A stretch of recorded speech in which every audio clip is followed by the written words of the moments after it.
para pemirsa di seluruh tanah air maupun yang berada di luar negeri, karena saya yakin juga kegiatan ini ditonton oleh masyarakat kita yang ada di luar negeri.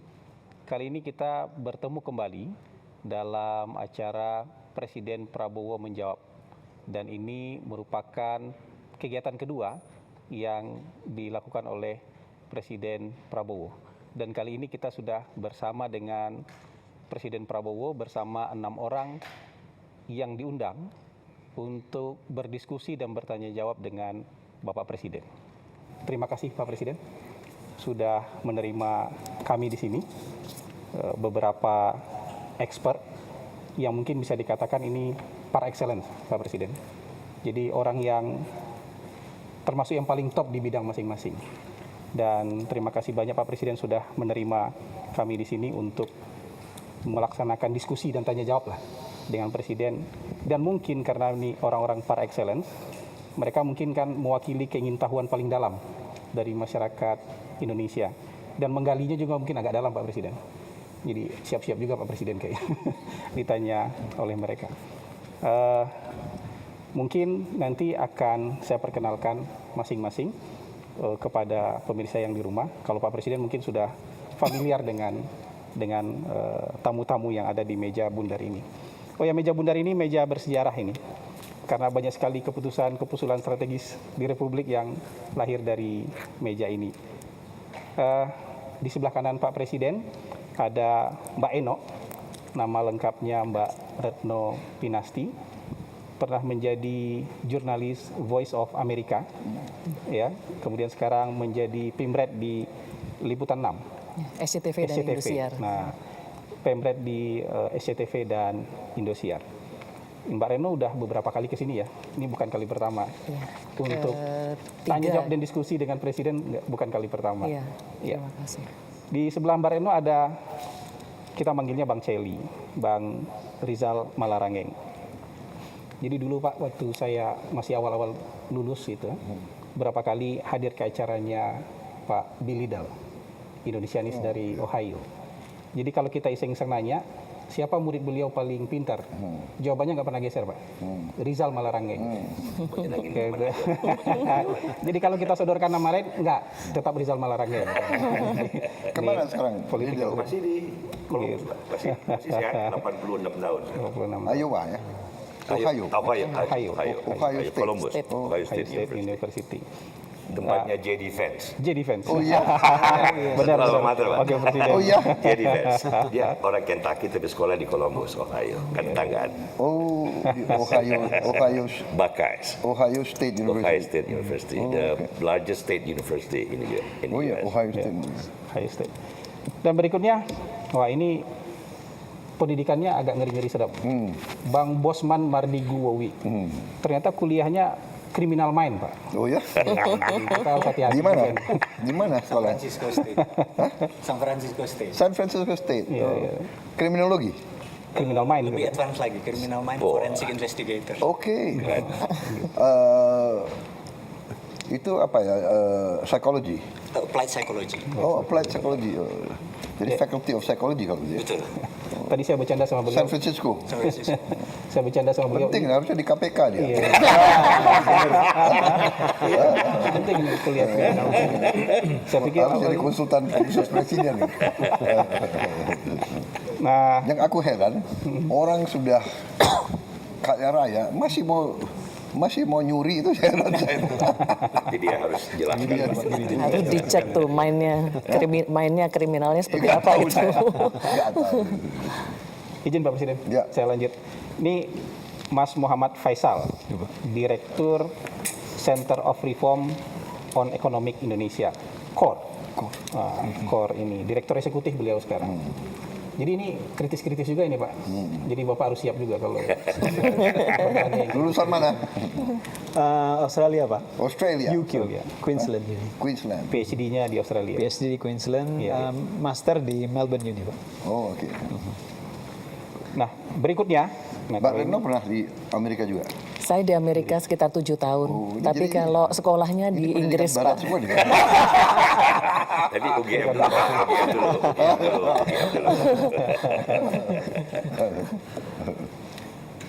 Pak Presiden, kalau ini pasti sudah sering lihat, tapi pemirsa, saya sebutkan aja nih Mbak Najwa Shihab, sudah sering juga pasti ke sini, ya, berdiskusi sampai malam dengan Pak Presiden. Tapi walaupun sering ke sini, pertanyaannya katanya tetap tajam-tajam, Pak. Jadi nggak mau kendor. Sekolahnya di mana? Saya S1 UI, Pak. Hah? S2 saya di Melbourne Law School. Oh, mau Melbourne Law School. Jadi, Orang hukum. Dan Produk, terakhir, produk asing. mantan Menteri Keuangan dan mantan Kepala BKPM, Bang Dede Khatib Basri. Sekarang lagi di Harvard, Bang ya? Iya. Sekarang lagi ngajar di Harvard. Ya mungkin nanti akan PhD-nya di mana, Pak? Saya dari Australian National University. ANU. Oke, oke.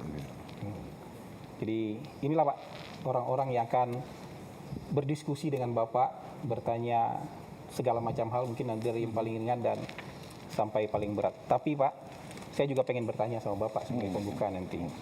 Supaya saya nggak kehilangan kesempatan bertanya juga Pak. Nanti Bapak pengen terima sama Bapak. Nah, kalau saya pantau-pantau Pak, Bapak kan sudah bicara soal ketahanan pangan, ketahanan energi itu lebih dari 20 tahun. Dan pas perang seperti ini rasanya dapat relevansinya. Kalau dulu kan kayak masuk kuping kanan, keluar kuping kiri aja kita ketika bicara ketahanan pangan dan ketahanan energi. Dan ini juga pengakuan dosa Pak, mohon maaf Pak. Saya 2019 ikut bully Bapak dulu Pak, waktu Bapak bicara kita harus siap perang, dunia bakal perang. 2019 ya? Iya Bapak bicara itu. Oh, you di Fiak sana ya? Iya. Jadi saya pengakuan dosa dan okay. kayak tidak percaya, tapi ternyata 2022 ada perang, 2023 ada perang, 2025 ada perang, sekarang 2026 ada perang yang jauh lebih besar lagi. Nah, pertanyaannya, Bapak bicara dan berpikir soal ketahanan pangan, ketahanan energi itu karena memang memprediksi perang atau karena memang mazhabnya mazhab nasionalis gitu. Jadi lebih Enggak, kemana saya itu? kira mazhabnya mazhab akal sehat. Common sense and reality. Iya. Jadi saya tuh berpikir selalu mencari the basics, mencari esensi dari masalah. Itu nah, esensi kita bernegara, esensi kita hidup beradab, ya, peradaban manusia, human civilization. Pertama itu kan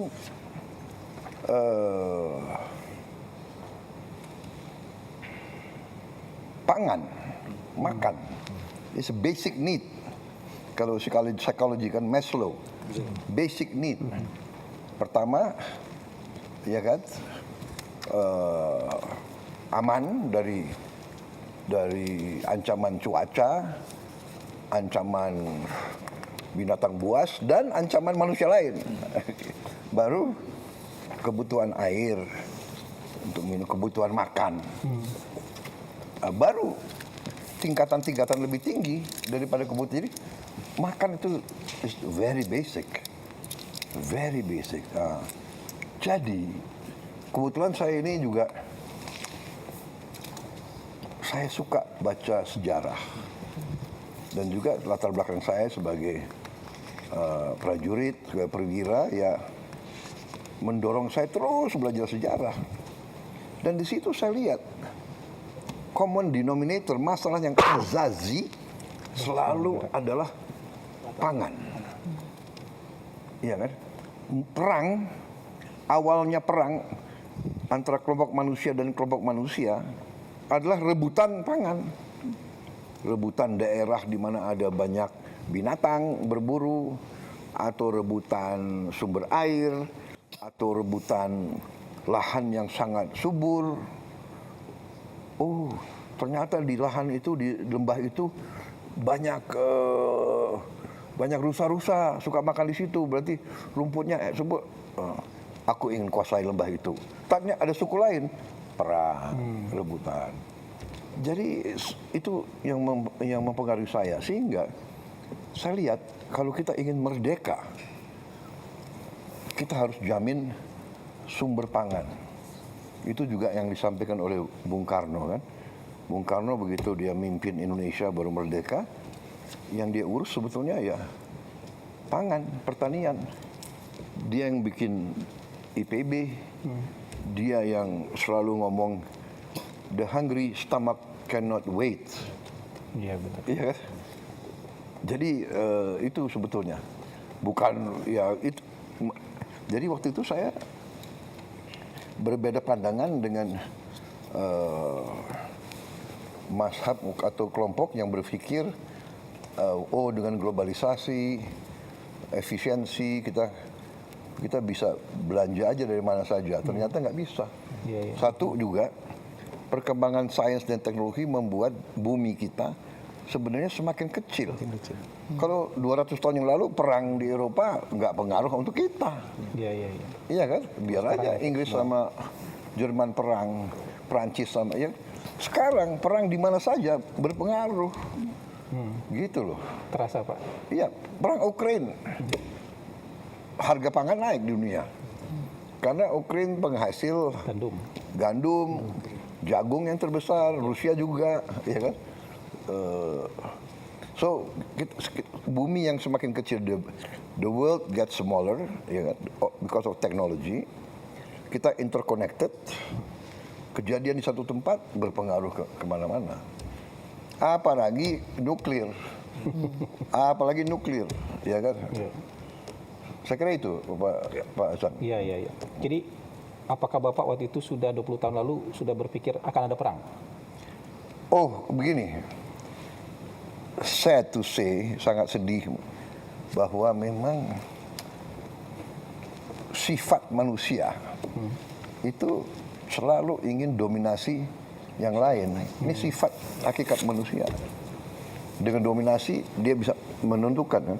Yang tadi saya katakan, oh lembah di situ lebih subur dari lembah saya mau kuasai itu. Iya, iya. Oh lereng itu sumber airnya banyak, saya sumber airnya kurang, saya mau kuasai itu. Iya, iya, iya. Jadi kalau kita baca sejarah ribuan tahun manusia condong selalu perang.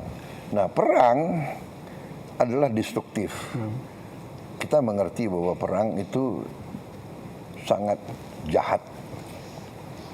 Perang itu destruktif.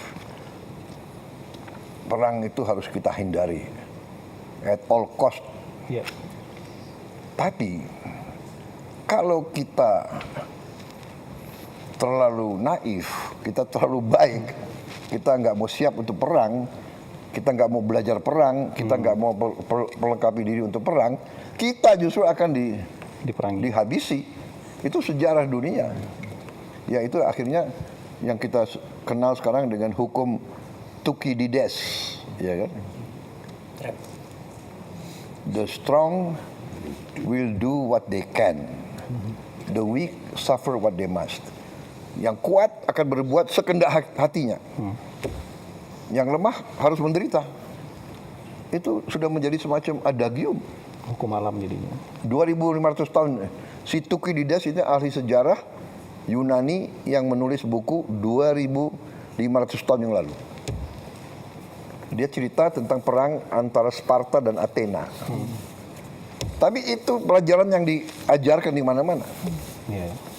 Kalau nggak salah itu salah satu wajib baca untuk hampir semua yang mau jadi jenderal di tentara-tentara maju. Belajar Thukydides. Iya, iya, iya. The strong will do what they can. Jadi ada lagi pelajaran ya dari ahli sejarah Romawi, Vegetius, sekitar sama itu 2500 tahun. Rupanya dari situ sudah mulai tulisan-tulisan tentang perang. Vegetius dia kasih pelajaran sic vis pacem para bellum. Siapa yang mau damai? Sic vis pacem, kalau kamu mau damai, bersiaplah untuk perang. Nah, yang kita lihat sekarang yang kita soal politik, saya tidak ikut-ikut ya politik. Tapi kalau dari segi kita lihat perang kemarin terakhir ini yang sedang berjalan, Iran lawan Amerika dan Israel, harus kita akui, Iran tuh persiapan yang lama. Ya. Dan dia sendiri mengatakan, kami sudah siap perang ini sudah puluhan tahun. Dia kan dia di embargo ya, dia di 79 ya. sanction berapa tahun itu? 79 47 Hampir tahun. 79 kan mulainya. 47 tahun, Pak. 47 tahun. Iya. 40 tahun di embargo loh.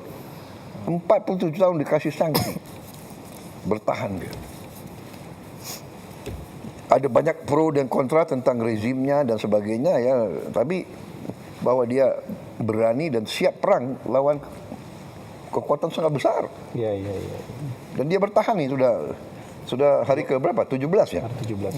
Dan menyerang juga Pak, bukan hanya bertahan. Menyerang. Iya, tapi dia menyerang sesudah diserang. Ya. Enggak, maksudnya punya kemampuannya itu. Ya. Jadi di 47 years dia bukan diam, dia benar-benar persiapan. Mempersiapkan diri. Karena yakin itu akan pasti terjadi. Iya, iya, iya. Iya. Bang Celi, ada yang mau ditanyakan Terima ke kasih Pak Prabowo? Pak Presiden bisa diterima bersama kawan-kawan mewakili teman-teman. Ya, saya terima kasih. Bagi saya kehormatan. Kehormatan Terima kasih. besar. Ini sebenarnya kita sudah memulai tapi dengan pertanyaan ringan dulu Bapak Presiden karena sudah mulai berat supaya kan masih panjang malam. Masih panjang. Biar lebih ini sedikit yang lebih ringan barangkali kan banyak persoalan dunia, Bapak juga punya passion geopolitik, belum lagi persoalan dalam negeri. Pertanyaan yang barangkali tidak kurang pentingnya, bagaimana proses sehari-hari tokoh sejarah yang sedang berlangsung cepat itu mengambil jarak dan santai, mengedurkan. Karena kalau Churchill, misalnya Bapak kan di tengah Perang Dunia Kedua pun dia minta izin, jangan sampai jam tidur siang saya terganggu. I know it's a war, but I need to rest so I can think better. Iya, iya. Kalau ada waktu kosong sedikit melukis dan ngasih makan angsa. Iya. Kalau Ronald Reagan tidur siang juga sama, Iya. baca komik dan menunggang kuda. Iya. Seorang Prabowo seperti apa Bapak dalam mengambil jarak dan Saya terus terang aja ya, saya anggap tidur itu penting. Tapi kalau saya teknik agak lain. Saya itu bisa tidur di mana saja. Di mana saja, kapan saja. Ya. Jadi mungkin ini ilmu saya dapat di tentara. Jadi bagi saya umpamanya naik mobil, saya bisa tidur. Naik helikopter, saya bisa tidur. Naik pesawat, saya bisa tidur. Kalau saya antara 2-3 pertemuan, saya masuk 10 menit, 15 menit, saya tidur. Bagi saya 15 menit is nge-charge gitu loh. Jadi lebih Apalagi power nap, 20 ya? menit. My ideal actually is 30 menit. Jadi kadang-kadang antara meeting sama meeting, aku minta jeda setengah jam gitu. Saya tidur gitu. Kalau malam saya ini night, jadi kadang-kadang saya tidurnya jam 1. Tapi jam 3 saya bangun lagi. Kenapa? Ini masalahnya nih, teknologi ya kan. Kan ada YouTube. Iya kan? Bapak ikut juga YouTube untuk Ikut dong, saya harus perkembangan apa terakhir yang terjadi. Iya, iya, iya. Kan kita ini beda 4 jam sama Timur Tengah, Iya. 3 jam. Habis itu sama Amerika sekian jam.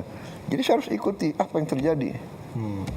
Dan itulah mungkin yang membuat saya itu always a bit up to date.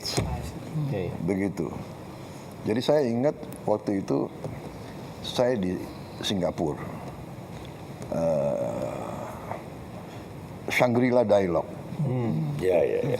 Nah, karena saya punya kebiasaan jam 3 saya bangun, saya buka YouTube.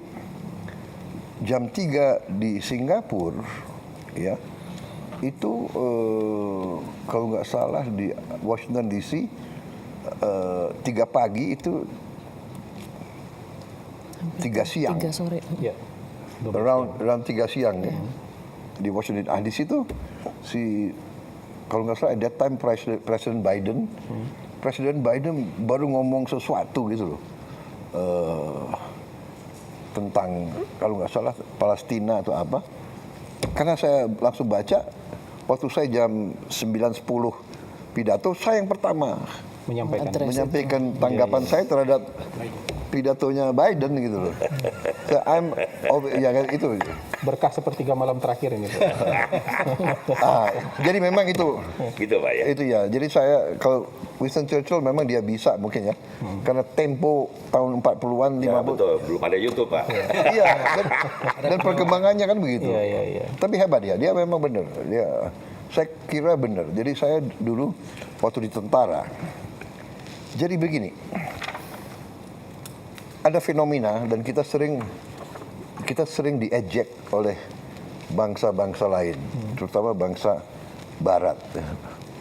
Bangsa Barat, bangsa kulit putih, anggap orang Indonesia, orang pribumi itu pemalas. Ini ada tulisan-tulisan mereka. Waktu kami turne, istilah mereka, turne ke desa-desa, kami selalu lihat pribumi itu tidur. Jam berapa dia turne? Dia turne jam 11, jam 12 siang. 12 siang, matahari di puncak. Siapa yang mau ke sawah ya Pak? Ini bukan soal malas. Ini adalah kearifan dari nenek moyang kita. Kita diajarkan. Saya anak muda, saya di tentara diajarkan.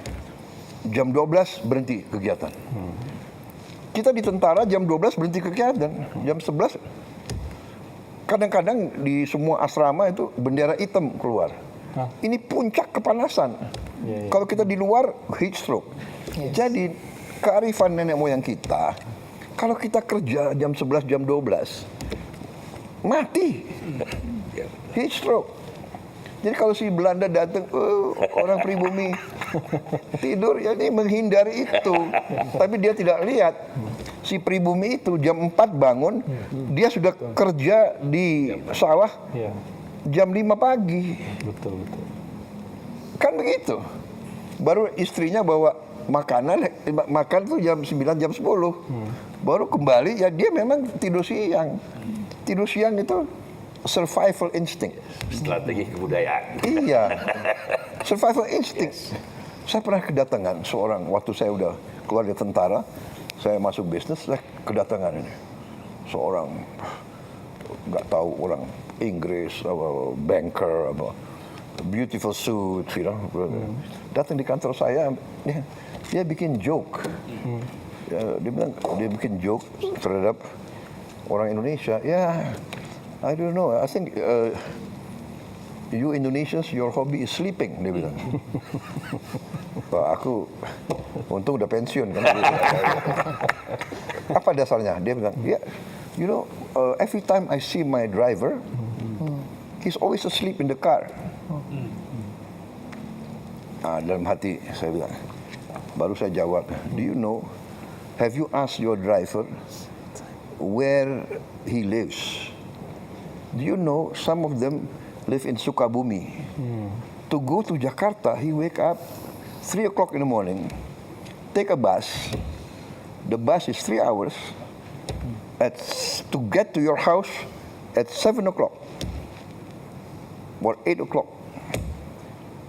Jadi dia nggak tahu kenapa. Survival instinct juga. Yang penting waktu when he drive for you, he's not sleeping, right? Jadi orang itu pinter. Ada kesempatan saya istirahat. Loh ini loh. Ya ini kadang-kadang dia nggak. Itu salah kalau cultural apa ya? Cultural arrogance. Adaptation kan. You live, everything is air conditioned, air conditioned car, air conditioned office, air conditioned hotel. Ya inilah. Jadi bagi tidur sangat penting. Siap. Untuk semua mereka yang diambil posisi kepimpinan harus cukup tidur. Silakan. Mau jam 8, yang paling bagus saya dengar tidur harus jam 9. Saya dengar. Yang paling sehat jam 9, bangun jam 4, jam 5, jam 6. Tapi nggak bisa update berita tengah malam. Nggak tahu ini apa ya? Ini sudah biar news junkies. Iya kan? Iya, right? Kita ini sudah kena lah itu. Benar nggak? What's happening? Katanya anak-anak muda sekarang Ya kan terlalu tergantung gadget ya. Iya, betul. Sangat tergantung. Dan harus karena katanya ada detox gadget katanya. Ya. Ada Masuk ke penelitiannya, Pak. masuk kemana nggak boleh bawa gadget. Nggak boleh. Penelitiannya adalah misalnya di Amerika, Eropa sekarang, rata-rata 8 jam sehari mereka di exposed to Ke gadget. 8 hours a day. That's a long time in your life. 8 hours, iya. Saya kalau lihat, even itu saya punya staff lagi duduk, habis apa ini berjam-jam. Iya, iya. Dan jago ya, dia punya tag ini, tangannya ya. Dia bisa kirim WA luar biasa itu. Teknologi jempol gitu Pak. Itu jempol. Bawa aja, Moderator bawa boleh generasi. tambah satu yang Mungkin nanti di series atau ganti dulu? nanti kita Bang ya, nanti kita keliling. Siap. Moderator Pak, Iya. ikut. Yang Ini Mbak Reno belum? Iya, yang kedua Mbak Reno Iya. Bang rencana. Oke, oke, Bapak oke. ada feeling ternyata yang kedua emang. Udah dibocorin loh. Jangan-jangan. Jadi, memang dalam susunan ini saya nggak bohong Pak. Susunannya memang susunannya Mbak Eno. Nah sekarang kesempatan kedua kita kasih ke Mbak Eno untuk menyampaikan pertanyaan ke Pak Presiden. Baik. Silakan Mbak Eno. Mas Moderator, terima kasih. Ya. Pak Presiden juga terima kasih atas kesempatan diskusinya yang kesekian kali, sebuah kehormatan juga untuk saya. Waktu melihat pesertanya Pak, saya sudah terbayang ini pasti nanti topiknya akan banyak meng-highlight soal geopolitik dan soal ekonomi. Tapi itu saya serahkan Pak izin ke pakar-pakar yang hadir di sini. Justru saya ingin menyoroti pidato Bapak beberapa hari lalu Pak. Waktu ulang tahun Danantara yang pertama. Waktu itu Bapak, ini saya ada kutipannya, memberikan statement, jangan main-main lagi dengan saya. Laporan palsu, laporan menyenang-nyenangkan supaya bisa akal-akalan. Saya kasih peringatan keras ya. Nah, terkait ini, boleh kasih konteksnya Pak. Ini kira-kira laporan palsu ini terkait apa, oleh siapa, seberapa sering, dan kira-kira bagaimana Bapak bisa sadar bahwa selama ini Bapak ada beberapa data yang palsu ya dalam laporan yang Bapak terima. Karena gini Pak, kesalahan data itu dalam laporan akibatnya bisa fatal. Bisa salah prioritas, Bapak bisa salah alokasi sumber daya juga, apalagi Bapak kan pemimpin militer ya. Setidaknya dulu pernah menjadi pemimpin militer, dan dalam militer itu kalau salah data itu taruhannya nyawa Pak. Nah pertanyaan saya, apakah Bapak siap, benar-benar siap Pak, untuk menerima laporan yang tidak menyenangkan? Itu yang pertama. Kemudian saya pengen tahu juga upaya-upaya apa yang Bapak lakukan untuk meng-cross-check kebenaran laporan-laporan yang Bapak terima. Apakah Bapak misalnya mencari second opinion, atau Bapak mencoba mencari fakta di lapangan, mungkin Bapak sidak, atau Bapak mungkin melihat keluhan-keluhan masyarakat di sosmed, atau mungkin ada rencana atau sudah ada mungkin Bapak membuka saluran khusus untuk pengaduan dari masyarakat barangkali. Dan apakah Bapak juga selama ini mencermati, tadi kan Bapak menyampaikan jam 3 memantau YouTube dan segala macam. Mungkin kritikan-kritikan dari pengamat Pak, atau dari pers seperti kami gitu ya. Dan yang ketiga saya ingin tahu, siapa teman diskusi Bapak? Karena gini Pak, apakah masih ada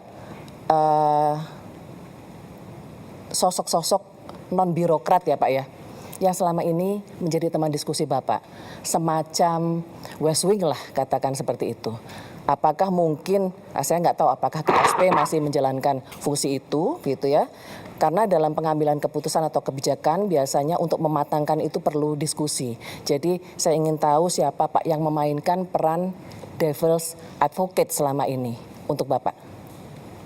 Panjang ya Mas Moderator ya? Pertanyaan tadi ya. 3 ya, tapi satu topik ya. Baik, jadi kita ini, apalagi saya selalu katakan, saya sudah lama jadi orang Indonesia. Ya.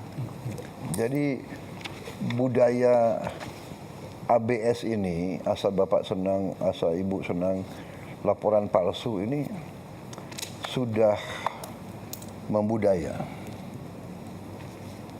Saya kira di semua institusi.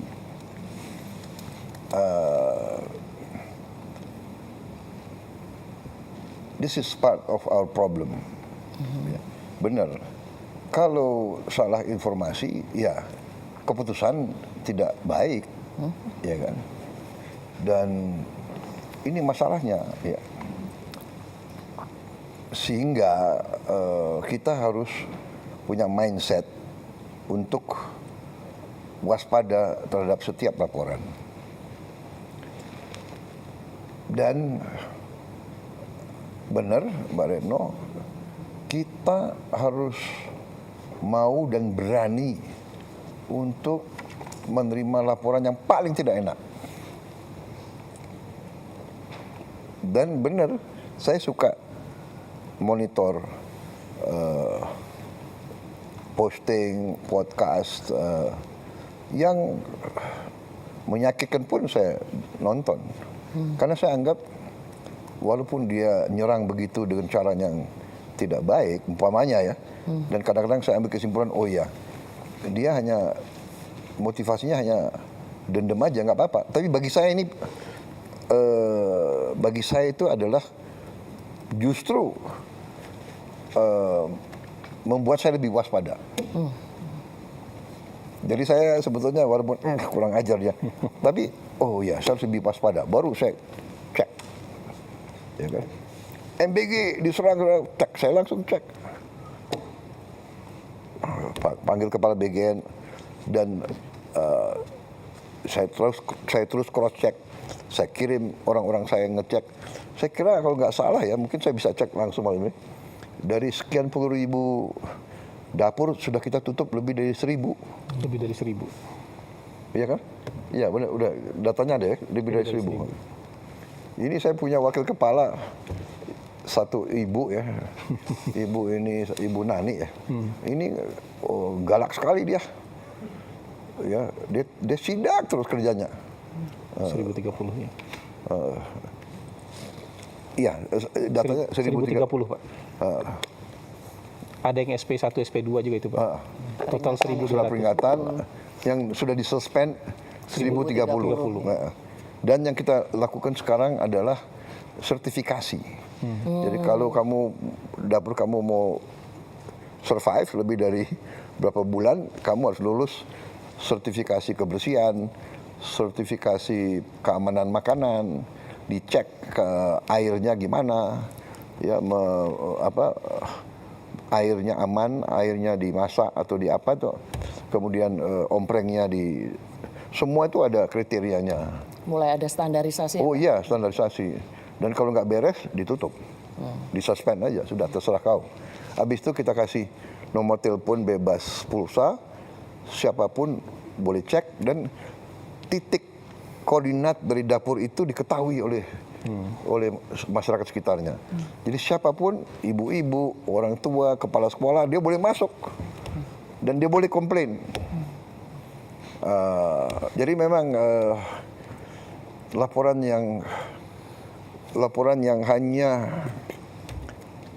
bagus-bagus itu budaya yang tidak baik. Dan itu mungkin budaya Indonesia adalah mungkin niatnya baik, tidak mau menyusahkan pimpinan. Mungkin ya niatnya baik. Tapi jangka panjang. Contoh, saya kasih contoh ya mungkin contoh zaman saya di tentara. Saya waktu itu komandan Kopassus. Saya sudah jenderal kalau nggak salah ya. Saya inspeksi ke Batu Jajar, pusat pendidikan, yang saya dulu pernah jadi komandan. Saya lihat keliling-keliling, tahu-tahu di satu titik saya lihat di situ ada helikopter dari jauh. Helikopternya latihan fast roping, turun dengan tali, naik turun. Suatu saat helikopternya berhenti.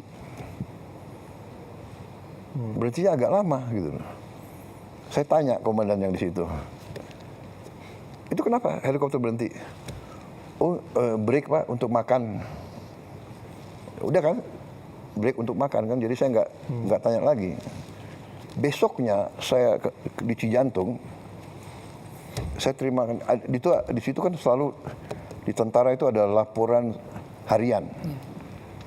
Jadi kalau hari Selasa hari ini atau laporan hari Senin dikasih laporan di batalion ini terjadi ini di saya dapat laporan di pusat pendidikan pasukan khusus Batu Jajar pada jam 13.08 telah terjadi kecelakaan dari helikopter gini-gini. Oh ini yang saya di sini buat itu. Tapi nggak dikasih tahu. Tapi nggak dikasih tahu. Oh, Anda ngerti? ya, paham. Apa yang Bapak lakukan waktu Niatnya, saya telepon ke komandannya. Kenapa kau nggak laporan? Nggak enak komandan. Nanti komandan. Kan begitu. Niatnya. Tapi menurut saya, kamu lain kali jangan ya. Kasih tahu apa adanya. Mungkin saya bisa bantu, saya bisa apa. So, ini masalah. Jadi saya karena itu kemarin tuh di Nantara, laporan pertama, Pak, 1 tahun hasilnya bagus, begini. Saya kejar dia, yuk ini laporan benar nggak? Yuk jangan, ngerti nggak? Jangan nyenengin saya. Ini saya pegang loh, saya ini sekarang bertanggung jawab atas Danantara. Enggak Pak, begini, bisa ya? Saya bisa audit ya, siap Pak. Itu dasarnya saya ngomong begitu. Ya guys, we have to have a new culture. Culture ini harus walaupun sakit, pahit, we have to face reality. Kita harus realitas lah. Dan kita harus siap kita harus siap terima tidak baik, kita harus siap dimaki-maki, kita harus siap dicurigai, nggak apa-apa. Saya belajar banyak. Seorang pemimpin yang baik tidak boleh takut menghadapi kesulitan. Kalau pemimpin yang unggul, lihat kesulitan, harus dikejar kesulitan itu. Rush to the problem. Hadapi. Solve the problem. Nah itu. Berarti kritikan dari pers atau dari pengamat nggak masalah ya Pak? Karena tempo hari Bapak sempat ini nih Pak, katanya pengamat ada beberapa yang mau apa ya itu istilahnya? Enggak, jadi gini. Yang di Iya, pengamat itu semua kritik itu baik dan membantu. Tapi ada orang yang kritik dengan niat motivasi yang nggak baik. Ngerti nggak? Dia kritik justru untuk menimbulkan kebencian. Atau kecurigaan atau kecemasan. Nah, ini menurut saya it's not good. It's not good. Ya kan? Satu, niatnya apa? Motivasinya apa? Ya kan? Kalau motivasinya evil, niatnya tuh niat jahat aja, itu nggak baik. Ya ngerti nggak? Ya kalau kritikan berdasarkan suatu fakta, suatu fenomena itu baik, bagus. Contoh yang saya anggap informasi dari lapangan, justru dari anak-anak. Satu saat saya kaget itu. Tahun berapa? Mungkin 1 tahun yang lalu. Saya dikasih lihat, Pak, ini ada anak-anak di Nias. Ini saya ingatin nama, ternyata baru saya tahu. Coba ada suaranya nggak? Dia teriak, nama saya dipanggil, coba. Kami keseringan dihambat banjir di saat kami pergi ke sekolah. Dan kami mohon kepada Bapak untuk membangun jalan kami ini. Karena kami tersiksa kalau kami pergi ke sekolah. Anak-anak kita tiap hari masuk sungai basah, duduk di kelas basah, pulang kembali basah. Dia nyawa loh itu, nyawa itu. Semua terjun, kita kerjakan ini. Dibangun di Batak ya waktu itu. Anak-anak kita teriak, kita harus jawab. Sekarang kita akhirnya terpaksa di desa. Presiden Republik Indonesia dengan ini meresmikan 77 jembatan Deli, 59 jembatan Armco, dan 82 jembatan perintis. Terima kasih atas semua bantuan. Orang yang sama. Ada sama sih. 1 tahun kemudian itu. Sekarang Ini kami viral tidak ini, Pak. pulang lagi dan tidak membuka sekolah lagi kalau kami pergi ke sekolah. Sekarang saya tidur lebih lega karena anak-anak di desa-desa terpencil tidak perlu lagi menyeberangi sungai dengan keadaan bahaya terhadap keselamatannya. Yamisa namanya. Saya tanya Yamisa ini, anaknya berani ya, polos gitu. Tapi minta tambah lagi kan Pak dia? Nggak cukup dari jembatan katanya. Oh, ya minta lagi dia bilang. Dia minta MBG. Desa kami belum dapat MBG, kebayangkan tuh. Ya, tapi saya berani. Ada berapa jembatan? Dan yang saya sedih ya, kalau you dengar itu, saya bilang, Yamisa kelas berapa? Sekarang saya kelas 12. SMA. Kamu mau kemana nanti? Orang tua kami miskin. Saya ingin belajar, tapi orang tua kami miskin. Tidak mampu Bapak. Saya udah perintahkan apapun terjadi, kasih beasiswa, sekolahkan anak itu. Iya kan? Iya. Karena saya ini punya filosofi hidup dari dulu. Kalau Anda bisa bantu banyak orang, bantu banyak orang. Kalau tidak bisa bantu banyak orang, bantu beberapa orang. Kalau tidak bisa bantu berapa orang, bantu satu orang.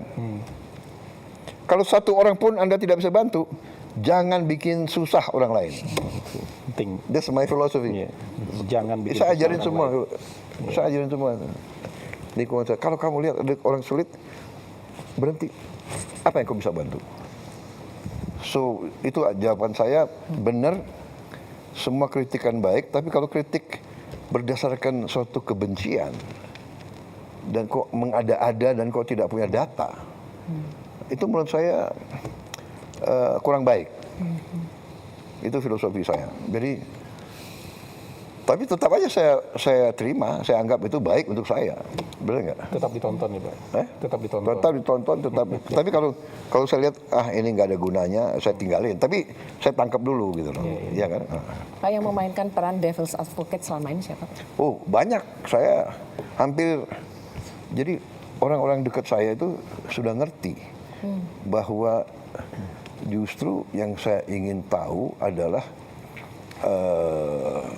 tadi suatu alasan, suatu reasoning yang menyanggah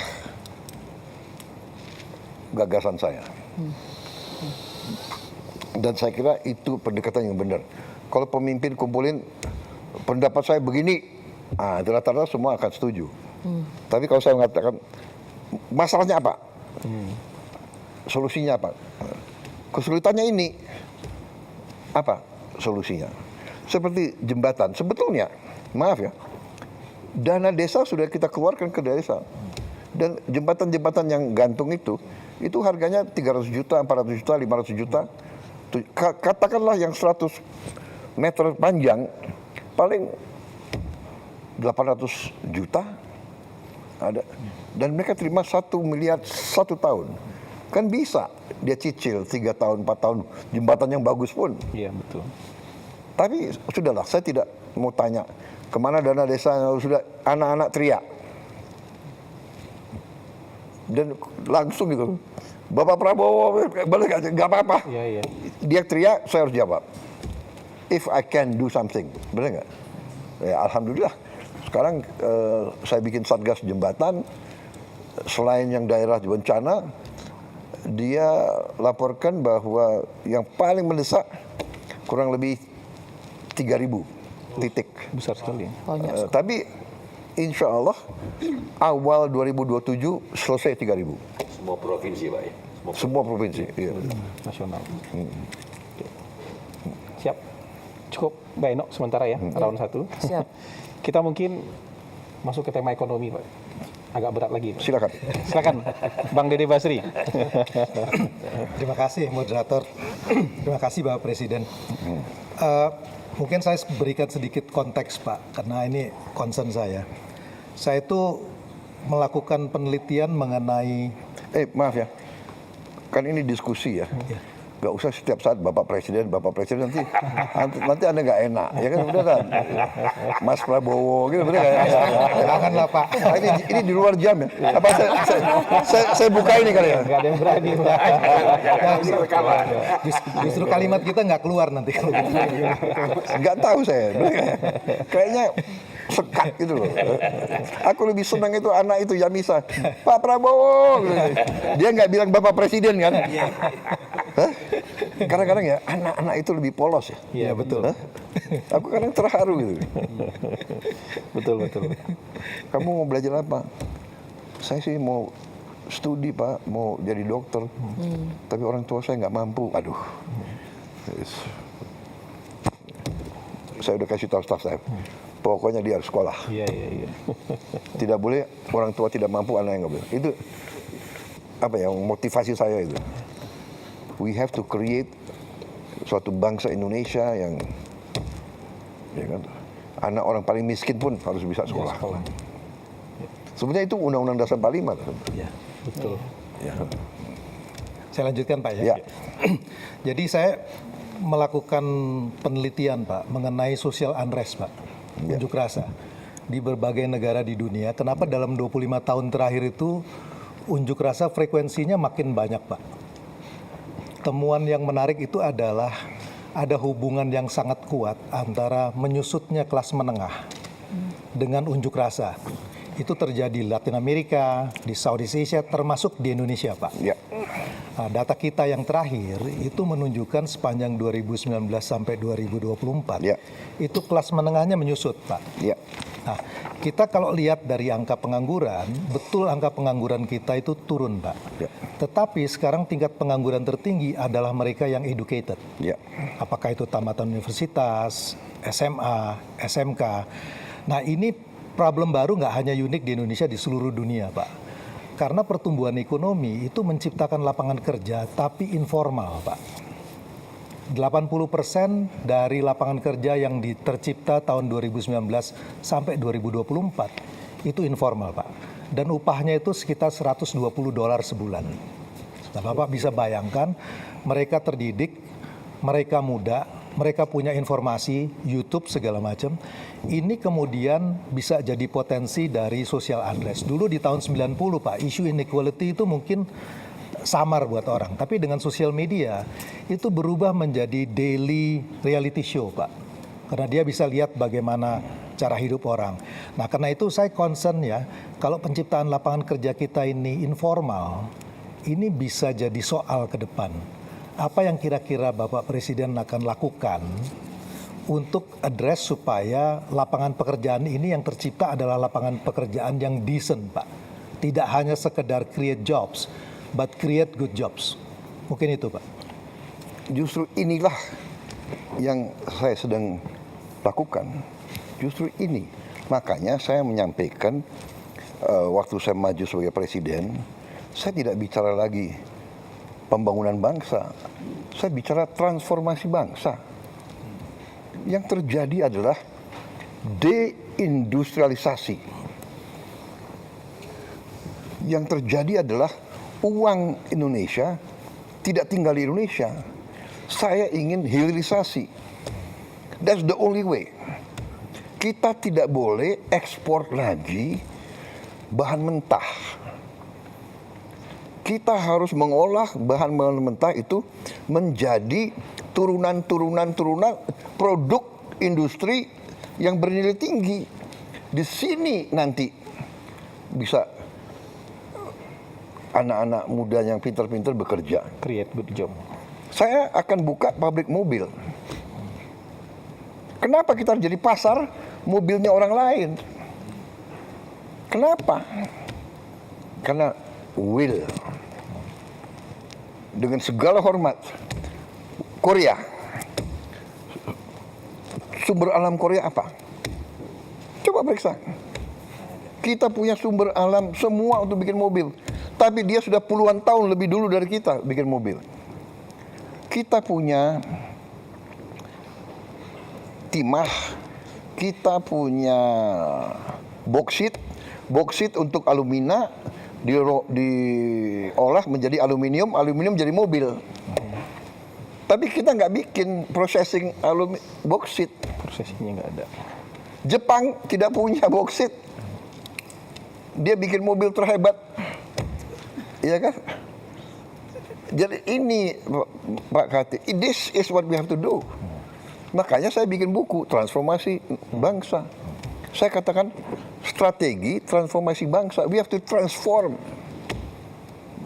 There's no other way. Untuk kita industrialisasi, kita harus melakukan ratusan pabrik. Itu yang kita sebut pohon industri. Dan kita sudah map out. We have a plan actually. Pohon industri untuk semua komoditas penting yang kita punya. Kelapa saja ternyata di negara manapun dianggap suatu miracle crop. Minyak VCO, virgin coconut oil, itu dianggap anti cancer. Di Amerika saya punya teman-teman jenderal-jenderal Amerika, dia minum tablet virgin coconut oil yang dibikin bubuk jadi tablet. Tiap makan dia minum itu. Harga kelapa itu tinggi sekarang. Kita baru punya 1-2 pabrik kelapa. Selama ini kita ekspor kelapa gelondongan. Kelapa. Hampir semua komoditas. Ya, kita punya kopi terbaik. Tapi kita import Starbucks. Ya, Nestle, Nescafe. Iya kan? Kita punya coklat terbaik. Tapi kita import, kita makan KitKat, kita makan Cadbury, ya kan? This is what we have to do. Jadi justru ini jawabannya adalah industrialisasi. Yang sekarang ini is actually to win time. To win time. Win time adalah kita harus hilangkan kemiskinan. Bahwa kelas menengah turun, saya yang ungkapkan. Saya ungkapkan di mana-mana. Itu yang menohok saya. Saya tadi bangga juga 7 tahun pertumbuhan 5%. Tahu? Loh, pertumbuhan tapi orang miskin tambah. Kelas menengah kurang kok. There's something wrong with the system. Yeah? So you're exactly correct. We have to industrialize. And now it's not even industrialization. Now it's science. STEM. Ya kan? Contoh, kita kekurangan kalau tidak salah 120.000 sampai 140.000 dokter. 140.000 dokter kurang. Dan kita memproduksi, menggraduate tiap tahun paling 9.000 sampai 10.000 dokter tiap tahun. Top. Artinya kita harus 14 tahun nunggu baru terpenuhi. 14 tahun akhirnya yang tua-tua pensiun juga gitu loh. Jadi we will never, kalau kita nggak ambil tindakan drastis. Makanya rencananya saya mau bangun 10 universitas baru dengan 10 fakultas kedokteran baru dengan 10 research rumah sakit baru. Untuk mempercepat ini. Pak, saya boleh sedikit, Pak ya? Ya. Problem dengan industri kita tuh competitiveness. Karena di sini, Pak, terus terang aja, uang nggak masalah, tapi masalah jadi uang, Pak. Jadi karena persoalannya di-create oleh birokrasinya begitu banyak. Bapak willing untuk lakuin deregulasi nggak, Pak, untuk itu, Pak? Oh, harus. Deregulasi harus. Saya sudah deregulasi gila-gilaan mungkin. Yuk tanya aja. Masalah pupuk ya. Masalah pupuk. Saya menemukan ada 145 peraturan. Ini contoh ini. Ini salah satu yang harus salah satu prestasi pemerintah saya ya. Antara lain ini penyaluran pupuk 145 peraturan, ya. Jadi ada 41 undang-undang, 23 peraturan pemerintah, 6 peraturan presiden, instruksi presiden. Di Kementerian Pertanian ada 11 peraturan, Kemendak 6, pokoknya totalnya 145, ya. Jadi dari pabrik yang miliknya negara sampai ke petani itu kalau tidak salah harus ada berapa belas tanda tangan. Gubernur harus tanda tangan. Pertama harus ada, kalau tidak salah harus ada 14 kementerian tanda tangan. Baru gubernur tanda tangan, baru bupati tanda tangan. Jadi ini pupuk yang kita subsidi nggak sampai ke petani. Bahkan jadi penyelundup, diselundupkan kemana? petani juga bingung, di mana saya akhirnya nangis-nangis. Kita hilangkan 145 peraturan dari pabrik langsung ke Gapoktan. Kelompok tani. Nggak usah pakai kartu-kartu, pakai KTP bisa beli. Surat sudah. Jadi deregulasi sangat penting. Ini semua dan akal-akalan ini, birokrasi ini akal-akalan. Sudah kita kurangi undang-undang, kita sudah perbaiki undang-undang, kita perbaiki ini peraturan presiden. Dia akal-akalan, dia bikin lagi apa namanya peraturan teknis. Pertek. Akal-akalan lagi nih Pak. Ini aduh. Boleh klarifikasi satu nggak Bapak? Ini penting banget tadi. Satu aja klarifikasi ngikut. Tadi kan Bapak bilang industri mobil baru ya. Kan selama ini salah satu yang cukup berhasil industri mobilnya kan misalnya Toyota Kijang, Innova, itu kan komponen dalam negerinya lumayan banyak Bapak. Kan dibuat di Indonesia, Avanza bahkan kita ekspor. Apakah ini kita akan perkuat atau you are going to create something totally new? Ini kan sudah ada Ya kan sejarahnya. gini ya, Toyota ini kan masih belum mau ke arah listrik. Oke, listrik Bapak ya, listrik. Ekosistem baru. Ya. Nah, saya ingin total listrik. Kenapa? Dan saya ingin listriknya itu dari solar, dari matahari. Kenapa? Justru menghadapi ini. Kalau kita mau pakai mobil combustion engine, apa mobil bensin atau solar, masih tergantung lagi kita impor gitu loh. Jadi industri mobil dengan ekosistem baru ya, bukan yang Mobil sama motor. ya. Kita udah bikin simulasi. Waduh, savingsnya luar biasa. Ya.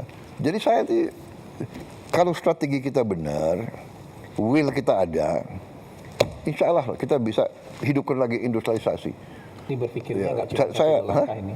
Bapak nggak mikir 1-2 langkah ini, mikirnya kalau 100 langkah ini. Enggak. Saya tadi boleh 100 langkah, tapi intinya, what is the basic problem? The root of the problem, apa? Akar masalahnya apa? Nah, itu yang kita atasi. Beliau, oke, benar. Kita butuh good quality jobs for the educated. But we also need massive jobs for the common, orang-orang biasa yang ingin hidup dengan baik. Kan itu yang harus kita juga. Jadi that's why kita terpaksa ya, menurut saya kita terpaksa multi front. Semua sektor harus kita kerjakan serentak. Memang berat, memang banyak orang mengejek kita. Indonesia nggak mungkin berhasil, tapi saya optimis, saya yakin kita akan berhasil. Itu bedanya itu. Kalau kita yakin berhasil, insya Allah berhasil. Nah, itu pengalaman saya gitu, ya kan? Tapi everything berdasarkan realita, ya kan? Fakta. Realita. Kalau kita nggak punya apa-apa, kita punya semua kok. Masalahnya kita tidak mampu manage, itu aja. Sekarang kita harus ubah. Makanya tadi itu salah satu ya, semua permainan-permainan yang tidak benar harus kita tinggalkan. Ya. Ekonomi lagi Pak, Silakan. Mas Faisal. Mau bicara apa? Mau bicara seni pun boleh. Itu ekonomi dulu. Mau bicara sepak bola aku paling suka. Iya. Mas Faisal, silakan Mas Terima Faisal. kasih Bang Moderator. Terima kasih Pak Presiden, Pak Prabowo. Ini pertama kali saya diundang ke sini berdialog langsung dengan Bapak. Sebetulnya tadi ketika Pak Prabowo menyebut masalah industrialisasi dan hilirisasi, sebetulnya saya mau bertanya soal itu karena kami di KOR banyak sekali melakukan kajian kaitannya dengan industri, termasuk EV tadi dan juga ke daerah-daerah smelter, Pak. Tapi sepertinya untuk yang round pertama ini saya ingin menanyakan tentang yang sedang hangat dibicarakan sekarang. Jadi dampak daripada perang terhadap ekonomi domestik kita, Pak. Kita tahu harga minyaknya kan sudah sempat beberapa kali menyentuh $100 per barel. Rupiah juga sudah sempat menyentuh 17.000 per US dollar. Jadi dari hitung-hitungan kami sendiri di Korpa, memang kalau dalam waktu yang panjang ICP harga minyak dunia itu di atas $80 per barel dan nilai tukar rupiah di sekitaran 17.000, memang dampaknya ke pembengkakan subsidi energi itu bisa lebih dari 100 triliun tambahannya saja, Pak. Itu artinya kalau dibandingkan persentase terhadap PDB berarti sudah tembus 3%. Nah, saya mendengar dari media bahwa Pak Prabowo ingin menahan itu, bahwa defisit APBN tidak tembus 3%. Tapi pertanyaannya bagaimana, Pak? Karena concern kami kalau seandainya menahan 3% itu dilakukan dengan efisiensi yang caranya sama dengan tahun lalu 2025, kita sudah saksikan sendiri, Pak, bagaimana dampaknya. Saya ketemu dengan banyak pelaku. Dampaknya bagaimana? Termasuk di daerah, Pak. Di daerah, kalau Bapak ingat ada gejolak di Pati, gejolak di beberapa daerah yang lain, itu karena susah untuk mencari jalan keluar bagi daerah untuk menaikkan, terpaksa mereka menaikkan pajak karena transfer ke daerah kan dipotong, Pak, karena efisiensi juga. Nah, jadi apakah cara untuk efisiensi yang Bapak ingin lakukan sama, ataukah mungkin ada cara yang lain, Pak? Misalnya, contohnya begini, Pak, apakah ada terpikir cara untuk refocusing misalnya, Pak, ya, termasuk misalnya mengalihkan sebagian daripada program-program yang sudah ada yang banyak banyak alokasi anggarannya, termasuk mungkin program prioritas, ke pos-pos yang sifatnya tanggap darurat ini, Pak. Oke, saya jawab. Iya, Pak, silakan. Pertama, tolong Anda cek Ya. transfer ke daerah mana yang dipotong dan mana yang tidak dipotong. Ya, kalau tidak salah yang dipotong juga yang bersifat tidak produktif. Dan saya ingin jelaskan, waktu pertama kita lakukan efisiensi, kita menghemat 308 triliun dari pusat sebagian besar. Ya. Dan dari mana itu? Dari semua pengeluaran yang akal-akalan. Keyakinan saya itu semua 308 ini kalau tidak potong, ini ke arah korupsi. Pak Muhammad, saya kembali ke dasar ya. Saya akan kembali ke dasar. Bapak kan ekonom. Kalau kita bicara ekonomi Indonesia, selalu keluar angka ICOR. Betul. Ya, incremental capital output ratio. ICOR kita 6,5. Ya, tinggi sekali. Dibandingkan dengan Korea, mereka itu 4. Singapura 4. Kalau tidak salah Thailand 4, India 5. Artinya apa? Kalau kita lihat kita 6, Korea 4, Singapura 4. Arti itu adalah 4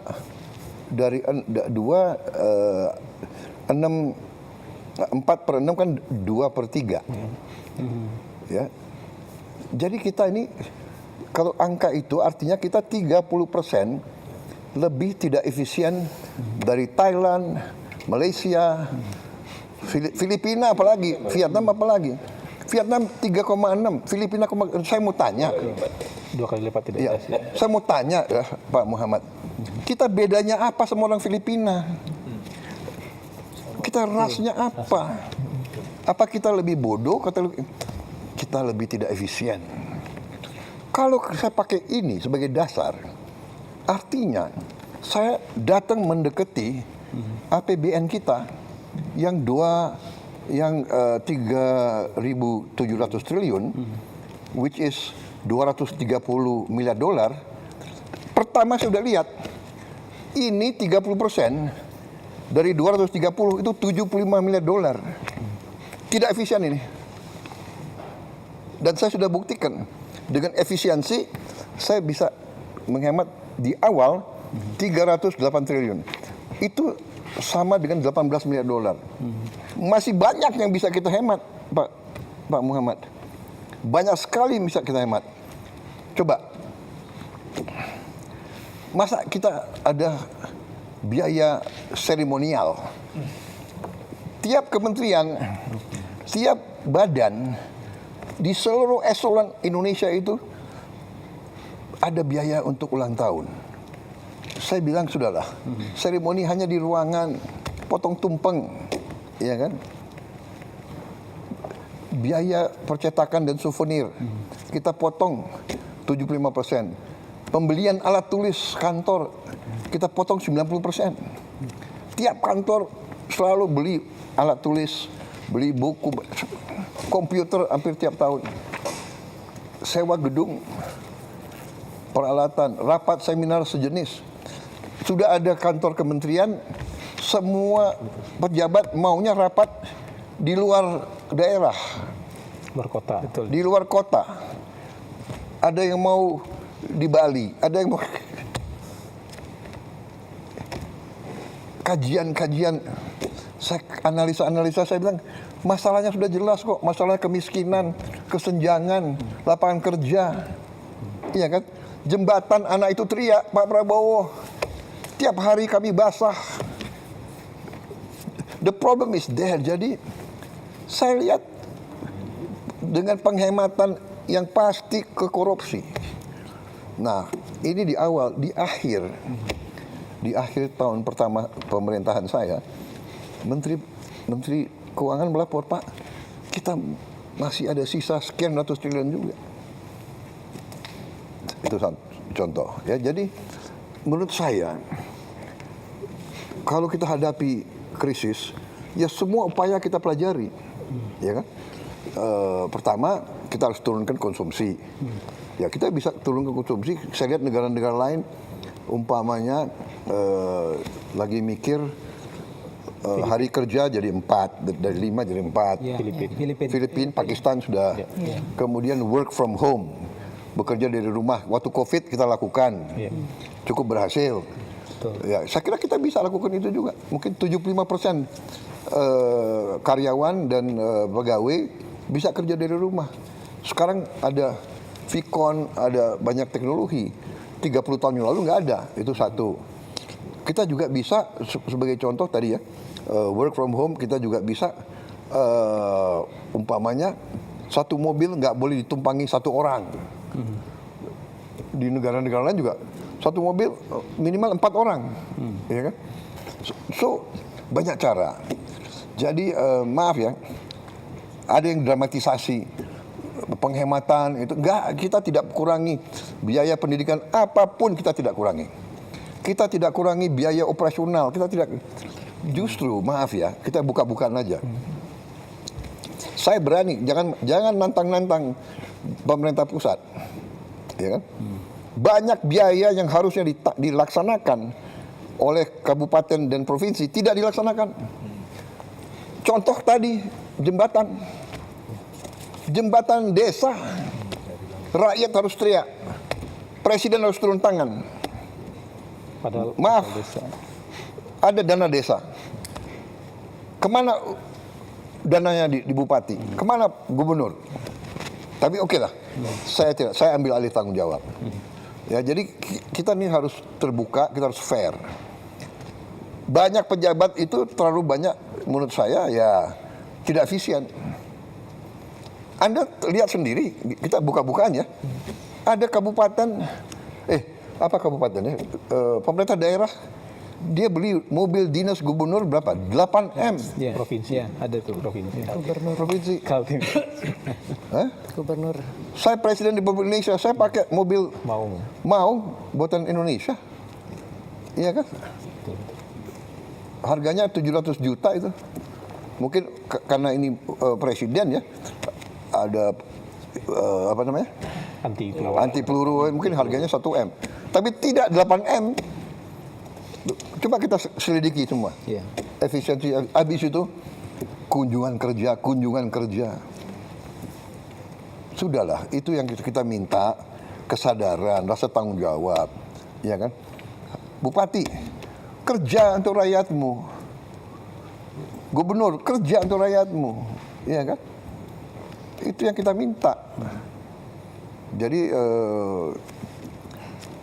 krisis ini ya kita akan sesuaikan. Dan dengan ini ya, krisis ini memang kita harus waspada, tapi kita banyak langkah yang kita lakukan, dan kebetulan juga ya kita berada dalam posisi yang agak lebih baik dari negara lain. Satu, kita sudah kontrak ya. Untuk tahun ini kan kita sudah punya kontrak-kontrak. Dan sebagian kontrak-kontrak itu justru bukan dari daerah situ. Kita dari Afrika, kita juga dari Amerika. Gitu. Ya, harga itu kita ambil rata-rata 1 tahun. Ya. Tapi benar, kalau perang ini berjalan lama dan harga di atas 100, kita harus benar-benar lakukan langkah-langkah. Tapi ini juga akan mempercepat strategi kita. Dari awal strategi saya, swasembada pangan, swasembada energi, swasembada air. Air kita cukup, alhamdulillah. Banyak negara di Teluk itu Air aja nggak ada. air aja nggak ada. Ya, Saudi Arabia tidak punya air. Dia hidup dari desalinasi. Air laut. Dari instalasi desalinasi harganya 1 miliar satu. Dia punya nggak tahu 7, 8, 10 saya tidak tahu. Tapi kalau musuh dia lawan dia Ngebom. menghancurkan itu 7, 8 dia very bad trouble. Bahrain, Qatar, UAE sama juga. Tidak ada air. Even Iran air susah. Kita tinggal air kita manage. Kadang-kadang kelebihan air. Iya kan? Karena kita tidak mau kita sebetulnya ya sudah ribuan tahun tahu kok kalau hujan pasti banjir. Iya, iya. Tapi kita ya kan ini kita harus bangun sekarang ya. Kita harus waspada, kita semua eselon. Alam yang begitu baik dari Yang Maha Kuasa, jangan kita santai everything. Kita harus bangun. We have to be tough. Jadi ini wake up call. Tapi ini akselerasi. Jadi saya berniat, saya sudah kasih keputusan politik dalam waktu yang sesingkat-singkatnya, paling lambat 2 tahun kalau bisa, kita harus punya tenaga surya 100 gigawatt. 100 gigawatt. Ya. Nah, kita sekarang sudah bisa produksi sekitar, kalau tidak salah ya, 11 gigawatt dari dalam negeri saat ini. Kita masih punya pembangkit listrik tenaga diesel sebesar 13 gigawatt. Jadi ini harus kita tutup. Tidak boleh lagi ada listrik dari diesel, terlalu mahal. Jadi saya kira dalam waktu dekat 13 gigawatt bisa kita adakan. Jadi very soon kita tidak akan pakai diesel, solar untuk listrik. Itu penghematan kita pertama. Tapi the whole plan is semua motor kita akan kita konversi menjadi motor listrik. Semua mobil, semua truk, semua traktor harus tenaga listrik. Jadi nanti orang kaya yang punya Lamborghini, Ferrari, silakan lo pakai bensin, lo bayar aja harga dunia. Mau $200, ya kan? Terus lo orang kaya kok. Yang lain kita sudah bikin simulasi. Ternyata yang naik motor, kalau dia pakai listrik, pengeluarannya tinggal 20%, 1/5. Jadi this is our game changer. Ini game changer. Cina, Tiongkok, dia sudah punya 800 gigawatt. Dia the most advanced in tenaga surya. Untuk solar panel. Besar-besar. 100 Wah, saya pernah ingat, saya nggak tahu ya, 10 tahun atau berapa tahun yang lalu saya di Beijing, siang-siang kuning. Kalau nggak salah sebelum Olimpiade itu. Oh iya. Smognya kuning siang hari. Kita nggak berani keluar. Ya. Sekarang Clean. Jadi dia very advanced. Dia punya hydro, kita punya hydro. Hydro lebih mahal dan lebih lama. Kita punya geothermal juga agak lebih lama. Kita punya mini hydro agak lumayan, mini hydro. Tapi kita punya, kalau tenaga surya itu bisa cepat, dan yang kita punya keunggulan, maaf, saya diejek kan, ini presiden sawit, ya saya bangga saya jadi presiden negara yang penghasil kelapa sawit terbesar. Dari kelapa sawit kita bisa menghasilkan solar. Bensin juga bisa. Dari kelapa sawit bisa bensin juga. Aftur juga bisa. Aftur dari kelapa sawit. Jadi we are in a better position than many countries. Tapi benar, 1 tahun ini kita harus benar-benar waspada. Ya mau tidak mau kita harus semua merasakan kita kurangi konsumsi BBM. Ya, tapi ya kita harus siap kemungkinan paling jelek karena ya Iran kan dia mau bela diri. Cara dia bela diri ya dia harus tutup Hormuz. Iya kan? Dan dia harus membuat istilahnya negara yang nyerang dia menyesal. Dan target dia ya, BBM crude oil $200. Dia ngomong begitu kok. Tapi sekarang berkisar naik turun ya. 100, 110, 112. Karena juga masih banyak sumber lain gitu. Ya kan, masih. Tapi still bagi kita berat kalau memang benar. Kalau di atas kalau pakar yang tim saya mengatakan kalau di atas 90 95 itu berat bagi kita. Ya. Kan sudah 3 perang teluk Pak. Yang pertama, kedua kan yang 91 dan 2003 nggak terlalu berdampak. Yang paling berdampak embargo OPEC Pak 73 ke 74, 3 kali lipat dalam setahun, 300%. Dan itu long lasting.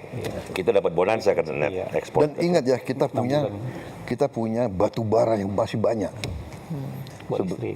Batu bara untuk listrik itu paling murah sebetulnya. Batu bara lebih murah tapi tenaga surya. Lingkungan buruk Pak. Hah? Batu bara secara lingkungan buruk. Lingkungan buruk. Tapi namanya krisis kan. Ya. Mbak Nana kayaknya giliran mau nanya. Silakan. Udah langsung nyambar itu. Iya, sebetulnya saya masih ingin menyambung dari Bang Faisal, tapi saya pindah haluan dulu Pak. Ya. Baru kemudian nanti mungkin kita bisa kembali.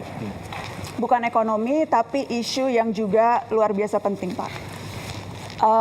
Aktivis kontras Pak, bernama Andri Yunus, disiram air keras, mengalami luka serius.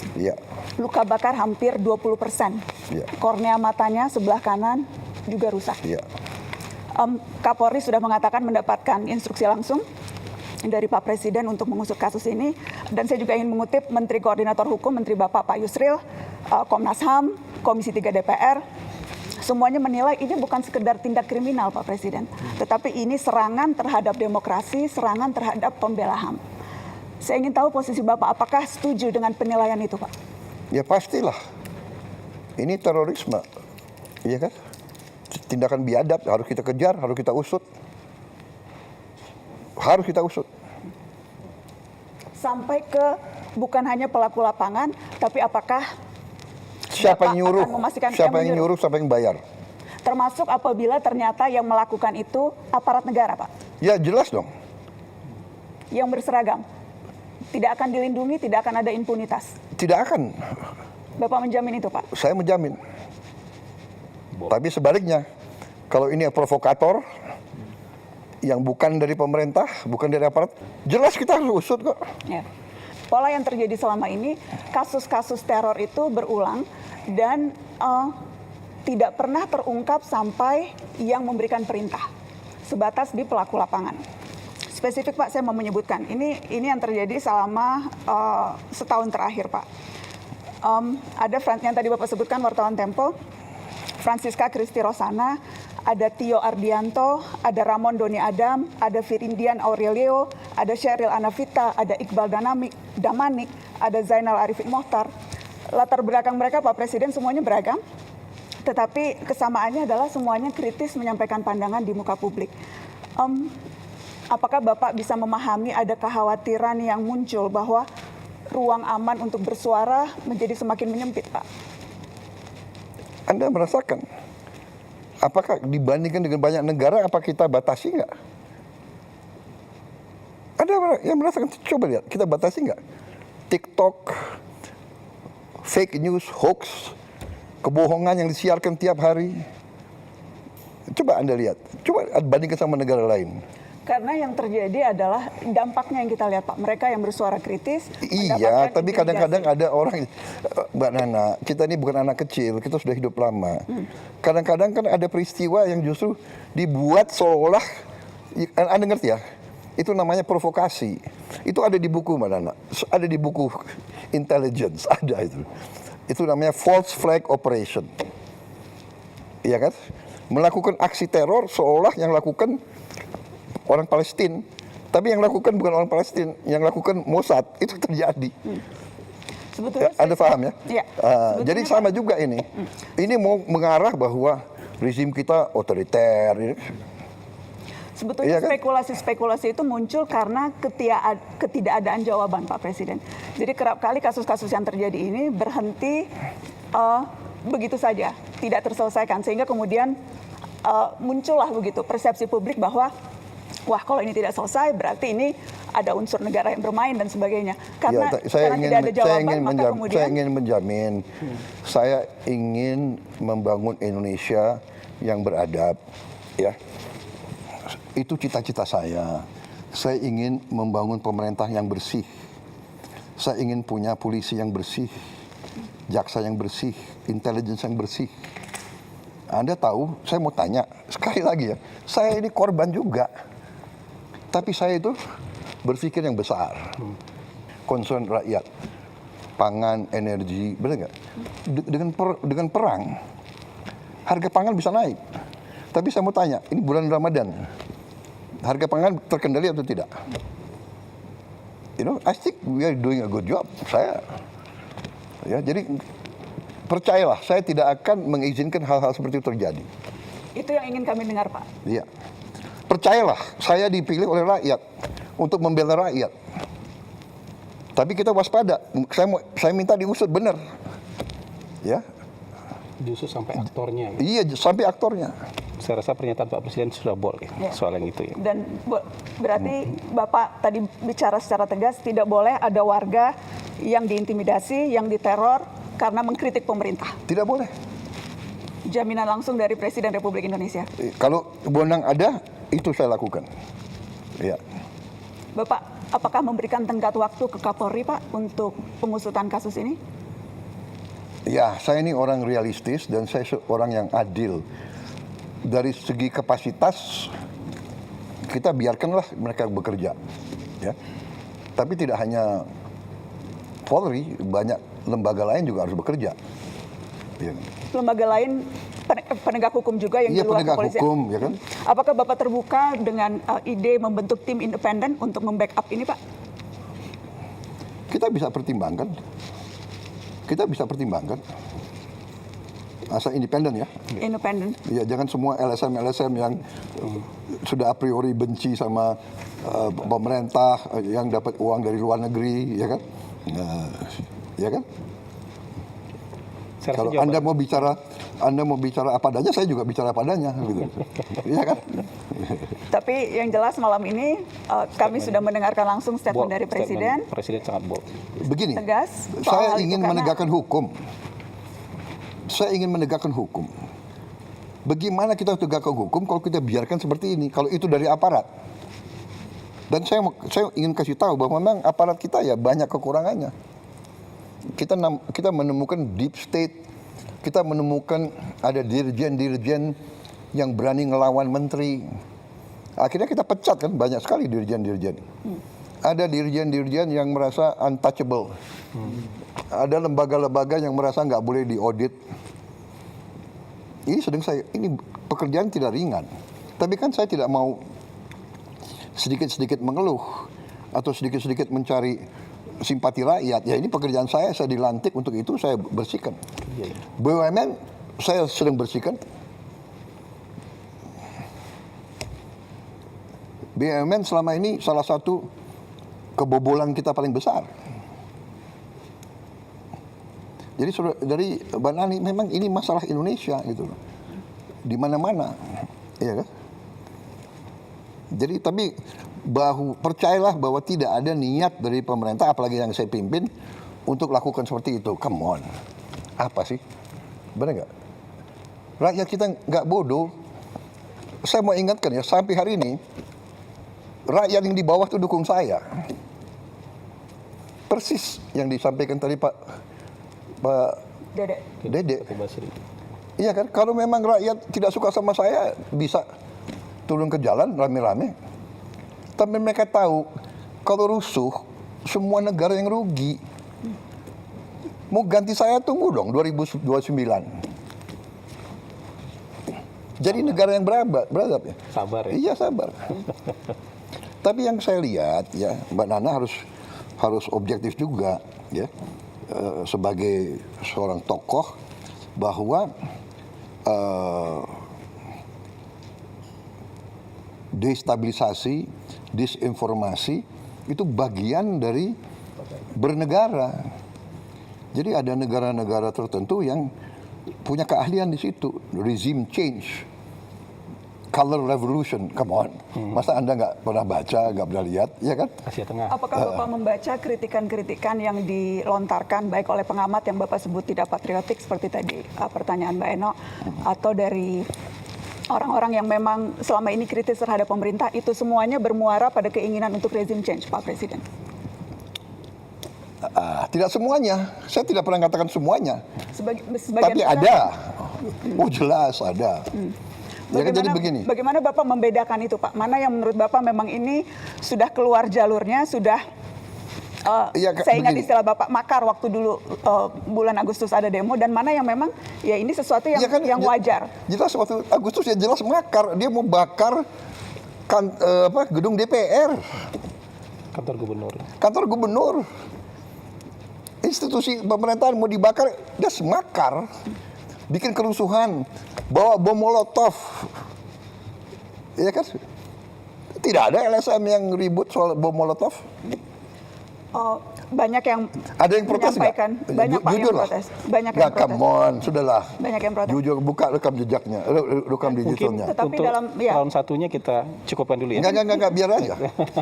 Biar aja, ayo silakan. Oh, iya, Kata silakan. Bapak Presiden Ya, biar ya, biar ya. Oh hidup. iya, nggak apa-apa. Ini kesempatan Dalam- bagi saya jawab. Ini Boleh nggak? menarik. Betul Pak. Oh iya. Terima kasih kesempatan. Ada yang ribut nggak soal bom molotov? Banyak Pak yang Aduh, Banyak come yang on, ribut. nggak objektif. Banyak yang Nggak ada. Bapak, dan- Ada yang ribut nggak gedung DPR mau dibakar? Banyak Pak, pemberitaan media juga banyak soal itu. Nggak ada itu. Pemberitaan waktu media banyak soal itu, sedikit. banyak yang mengecam. Iya, saya hormati itu, silakan. Tapi begitu bakar-bakar itu kriminal. Iya. Tapi kenyataannya Pak, ratusan yang ditangkap kemarin itu kebanyakan justru mahasiswa. Ada satu penelitian yang menyebut terbesar sejak zaman reformasi penangkapan yang terjadi pada mahasiswa dan aktivis, Pak. Tetapi provokatornya atau siapapun yang bertanggung jawab, aktor yang menyuruh dan sebagainya, itu tidak pernah terungkap, alih-alih dibawa ke pengadilan, Pak Presiden. Ya itu tantangan kita harus cari. Saya baru menjabat berapa tahun? 1,5 tahun. 1,5. Masih ada waktu untuk saya membuktikan? Kami tunggu pembuktian itu, Pak Presiden. Kami tunggu pembuktian itu. Iya. Hah? Jumlah koruptor yang saya tangkap berapa? Come on, ya kan? Percaya, saya sumpah untuk membela rakyat saya. Saya pertaruhkan jiwa saya berkali-kali. Saya tidak rela. Saya tinggalkan negara ini nanti pada saat saya dipanggil Tuhan. Saya tidak rela ini jatuh ke tangan maling-maling, bandit-bandit. Saya tidak rela. Baik, Pak. Ya. Dari Mbak Nana cukup dulu. Sebetulnya masih ingin panjang, cuma masih Nanti banyak round 2 ya, lain. nanti round 2 ya. Karena masih ada Bang Bosman Mardigu yang belum kebagian. Terima kasih sudah mau menjawab itu dengan sangat gamblang. Oh, sangat gampang. Saya senang. Terima kasih Apa banyak, saja. Pak. Ya. Kalau boleh, saya ingin menyambung satu pertanyaan terkait tadi komunikasi. Tapi Konsep- saya kira Pak Mardigu Bang belum. Mardigu dulu ya. Bang Mardigu udah nahan. Siap. Udah nahan dari tadi. Soalnya ini orang baru ini. Sabar Pak. iya. Puasa. Kayaknya tadi mengumpulkan semua pertanyaan-pertanyaan mau dirangkum jadi sebuah pertanyaan yang Enggak apa-apa, silakan. Debat itu bagus, ya kan? Terima Silakan, kasih Pak Presiden Bang yang Mardigu. terhormat. Ini undangan pertama saya ke sini, mudah-mudahan bukan yang terakhir Pak. Jadi bagi saya blessing sekali ketemu Bapak, saya bisa mengungkapkan banyak hal. Di sosial media saya sangat Ya. aktif sekali dan sangat banyak data yang saya perlukan dan data dari Bapak yang tentunya saya perlukan. Dan saya bertanya tentang geopolitik, di mana kapasitas saya lagi minatnya di sana. Bapak melaksanakan mukadimah itu melakukan perdamaian dunia, karena salah satu di undang-undang kita di Mukadimah adalah menjalankan perdamaian dunia, dan Bapak sering mengajukan menjadi juru damai.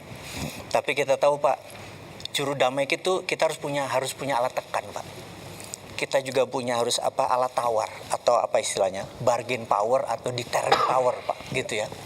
Nah, sewaktu Bapak join BOP, alat tekan kita apa Pak? Alat tawar kita apa Pak?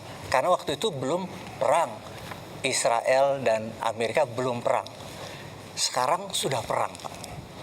Nah, yang saya tetap fokus, selama Bapak punya alat tawar, kita bisa menjadikan tool itu sebagai penekan untuk perdamaian. Tapi kalau tidak ada Pak, apakah Bapak masih akan terus bertahan di BOP karena udah jadi board of war, atau bagaimana Pak? Baik, terima kasih. Jadi saya jelaskan ya. Saya jelaskan dalam konteks situasi sesudah 7 Oktober tahun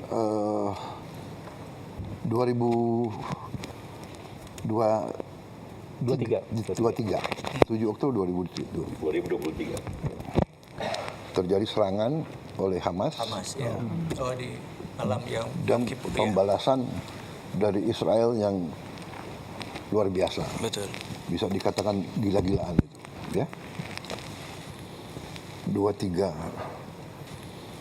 Oktober 2023 Bapak. Jadi 2024, 2025 Terus. dihabisin rata Gaza. 80% rata. 70.000 diperkirakan mati. Orang tua, perempuan, anak kecil tidak bersenjata. Apa yang kita bisa buat untuk hentikan itu? Kita coba dengan segala cara, ya.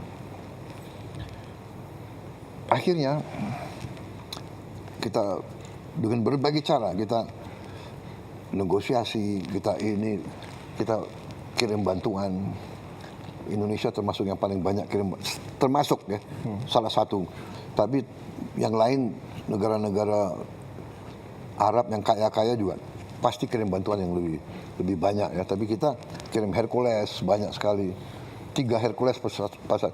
Kita kirim kapal rumah sakit 2. Nah, di situ negara-negara Arab dan yang berurusan itu akhirnya kan sebagian dari mereka punya hubungan baik sama Presiden Trump Amerika. Mereka semua mendesak Amerika, tolonglah hentikan penghancuran Gaza ini. Dan saya di berbagai forum saya juga mengatakan bahwa di sini adalah the moral decline of the West. Ya, bahwa negara Barat, waktu itu Amerika sama Eropa jadi satu masih, selalu mengajarkan kepada kita HAM, selalu mengajarkan kita demokrasi. Saya jarang dengar itu LSM yang kritik pemboman di Gaza itu. Maaf ya, aku boleh sindir juga kan. Kalau yang menyangkut negara Barat nggak mau, mereka terlalu banyak ya. Sekali lagi saya bukan anti Barat loh, tapi I know what's happening, you know. Jadi akhirnya Presiden Trump itu tadinya dia punya cita-cita ingin menjadi presiden yang bawa perdamaian. Betul. Ada Abraham Accords. Tadinya. Iya, iya. Dia sangat mengharapkan dia bisa menyelesaikan masalah-masalah dan dia bisa dapat Nobel Peace Prize. Nah, ini oleh rekan-rekan kita negara-negara Arab waktu itu dan Muslim bahwa kita ingin mendorong Presiden Trump untuk bisa neken Israel untuk hentikan. Karena kalau kita buka terbuka, kalau kita bisa terbuka, hanya Amerika yang bisa nahan Israel. Kemudian waktu di sidang umum PBB di bulan September tahun 2025 kalau tidak salah ya. Ya. Saya muncul karena UNGA. saya pembicara ketiga habis Lula, Brazil, Trump, saya. Di situ saya sangat tegas dan juga hari sebelumnya saya juga bicara di forum yang dipimpin oleh Prancis, Emmanuel Macron. Dan di situ negara-negara barat banyak yang umumkan mengakui Palestina. Ini terobosan besar. Ya. Kalau tidak salah Prancis umumkan, ya kan? Inggris umumkan, banyak negara. Ini terobosan ini. Terobosan luar biasa. Karena semua mau neken supaya Israel hentikan itu. Nah, di situ juga saya tegaskan lagi bahwa the only solution is two-state solution. Sesudah pidato saya, berapa jam kemudian, 8 negara Muslim diundang oleh Donald Trump. Arab Saudi,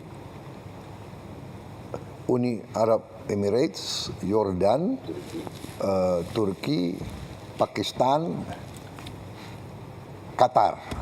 Ini fotonya ini. Ya. Sama Jordan, Pak. Iya, sama Jordan. Jadi yang mimpin waktu itu Donald Trump dan Erdogan, dua co-chair the meeting. Jadi di situ Mesir Perdana Menterinya hadir, Pakistan Perdana Menteri, Raja Abdullah sendiri hadir, adiknya MBZ hadir, dia kalau tidak salah duta besar di Washington, saya dan Emir Tamim. Ini juga Menteri Luar Negeri Arab Saudi. Di situ dia minta Witkoff nggak salah duduk di belakang itu, nggak kelihatan di belakangnya besan ya. Dia bacakan 21 point plan of Trump. Tak. Kita pelajari, kalau nggak salah ada paragraf ke-19 kalau tidak salah ya. 19 ya. Jadi dia bicara macam-macam, interface dialog, tapi paragraf ini yang menentukan bagi kita. While Gaza redevelopment advances and when the Palestinian Authority, ya, Palestinian Authority jadi pemerintah yang mimpin Palestina sekarang, reform program is faithfully carried out, the conditions may finally be in place for a credible pathway to Palestinian self-determination and statehood, which we recognize as the aspiration of the Palestinian people. Ke-20, the United States will establish a dialogue between Israel and the Palestinians to agree on a political horizon for peaceful and prosperous coexistence. Jadi, kita lihat, wow, ini 19 dan 20 ada peluang, walaupun kita tahu ini sedikit. Akhirnya kita berdelapan diskusi, kita dukung ini atau tidak. Akhirnya dalam lobby-lobby sebelum ini kita bilang kita dukung ini. Habis itu Emir Tamim kita tunjuk sebagai juru bicara kita. Akhirnya setelah dibacakan Emir Tamim atas nama kita, karena kita sebelum meeting ini kita sudah dikasih poin. Pak, sorry Pak, ini resolusi UN Council ya Pak? Jadi iya resolusi tapi berdasarkan plan itu. Berdasarkan, jadi poin-poin ini poin yang BOP atau poin US Council Pak? Pertama ada halaman ini ada di poinnya Trump. Oh oke. Yang dimasukin ke resolusi itu. I see. Nah, akhirnya Emir Tamim bilang, Mr. President, we like your plan. Ya, plannya Trump kan jadi pertama 21, akhirnya jadi 20 dan sebagainya. Tapi anyway, we like your plan, but the problem is not us. The problem is Prime Minister Netanyahu of Israel. Nah, di situ Trump bilang, dia bilang begini, dia lihat ke kita, Emir Tamim kan di sebelah saya, dia let me take care of Prime Minister Netanyahu. Dia let me take care of Prime Minister. I will convince him. Jadi dia kasih jaminan ke kita, dia yang akan menggait Perdana Menteri Netanyahu. Dan benar, ini kalau nggak salah pertemuannya hari Rabu atau Kamis, Perdana Menteri Israel datang hari Senin dan akhirnya dipanggil ke White House dan akhirnya dia juga terima masalah ini. Dalam perjalanan terjadilah gencatan senjata. Ya. Terjadilah gencatan senjata pertama kali. Akhirnya berkuranglah penderitaannya rakyat Gaza. Yang tadinya ribuan mati, akhirnya total dalam 1 tahun gencatan senjata, ya ada pelanggaran, ada mati 600 sampai 700 orang. Yang darinya ribuan tiap minggu. Kemudian buka Rafah, ribuan truk masuk. Bantuan. Ya sekarang ada 4.200 truk tiap minggu. Kalau tiap truk itu 10 ton, 20 ton ya. Pokoknya sekarang diperkirakan semua rakyat Palestina dapat makan. Bisa diselamatkan. Ini fokus. Tiba-tiba ada konsep Board of Peace. Ya kan? Jadi, nah Board of Peace, ternyata rencana itu yang tidak ada Board of Peace, itu dimasukin ke Dewan Keamanan. Resolusi Dewan Keamanan. Resolusi 2803. Yang tidak diveto oleh siapapun. Berarti Rusia dan Cina ikut mendukung. Walaupun tidak eksplisit. Dia abstain, tapi dia mengizinkan resolusi ini. Nah, itu syarat kita. Jadi syarat saya dari awal, saya akan ikut dalam proses perdamaian. Indonesia siap menyumbang pasukan perdamaian asal disetujui oleh PBB. Akhirnya Board of Peace disetujui oleh PBB. Nah, kita tanya lagi 7 negara Muslim lainnya, bagaimana? Akhirnya kita ambil kesimpulan begini. Kalau kita di dalam, mungkin kita bisa pengaruhi dan membantu rakyat Palestina. Kita tahu, tidak gampang. If we are inside, maybe we can help. Dukung rakyat Palestina. Kalau di luar, Pasti nggak bisa. we cannot do. Jadi akhirnya kita putuskan, kita masuk. Oke. Kemudian itu statusnya. Dan saya mengatakan selama kita di dalam BOP bisa bantu perjuangan rakyat Palestina, kita akan berusaha. Begitu kita ambil kesimpulan tidak ada harapan dan kontraproduktif, kita menilai kita habis waktu, habis energi dan tidak menguntungkan kepentingan nasional bangsa Indonesia, kita keluar. Itu kesepakatan kita bertujuh, tapi saya sudah ambil keputusan. Saya tidak akan nunggu yang 7 negara lain. Kalau saya ambil keputusan, kalau saya ambil kesimpulan tidak ada manfaat, mereka sudah tahu saya akan keluar. Ya, jadi saya setuju benar sama yang dikatakan Pak Mardigu. We must have leverage. Kita harus ada posisi tawar. Saya tidak tahu kenapa Indonesia diajak. Kita agak jauh. Tapi mungkin karena kita dianggap salah satu negara Muslim yang besar. Ya, Turki besar, Pakistan besar. Walaupun kita jauh dari situ, kita diajak. Jadi ya saya menjalankan perjuangan bangsa Indonesia dari dulu. Kita selalu membela kemerdekaan Palestina. Dan itu mereka tahu. Dan saya selalu katakan dalam pembicaraan saya dengan tokoh-tokoh Barat, kita akan ikut. Dan kita siap kirim pasukan perdamaian, asal saya bilang, semua pihak setuju keterlibatan Indonesia. Pertama, tokoh-tokoh Palestina.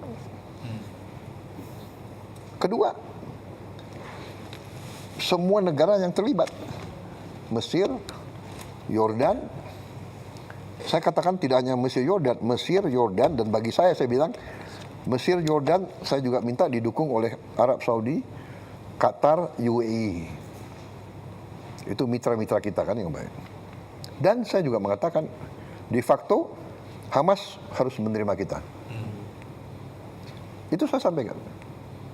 Karena we want to be a peacekeeping force. Kemudian oleh mereka, kita yang ikut di Board of Peace, itu dikasih kelonggaran. Namanya keterlibatan tiap negara diberi kesempatan sesuai dengan national caveats. Jadi keberatan-keberatan nasional boleh dihormati. Jadi kalau Board of Peace punya banyak kegiatan,